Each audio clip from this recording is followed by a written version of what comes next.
Hey everyone, in this video, I'll show you how to import images into Adobe InDesign using two different methods.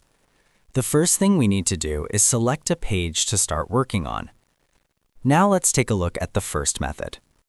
Go to File, then click Place. You can also do this by pressing Ctrl+D on your keyboard. Now select your image and place it onto the page. You can take the selection tool and drag the edges to resize the picture.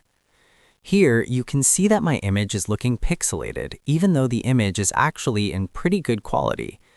That's because InDesign displays images in a low-resolution format by default, which is the main reason they appear blurry when imported.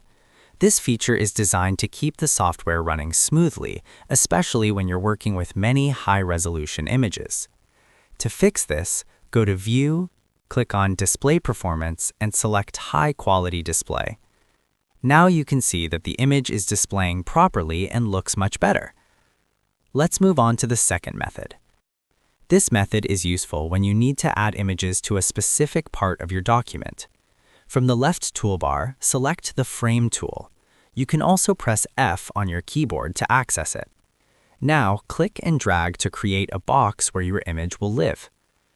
Once you've done that, go up to File, then click Place again. Select the image, and it will be placed directly inside the frame.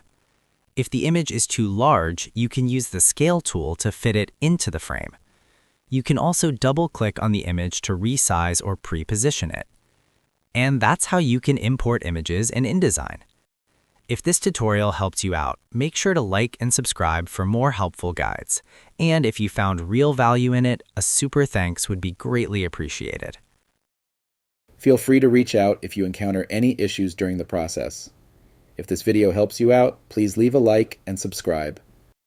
Comment below if you have any questions. If you need further assistance, consider hiring a professional using the link in this video below.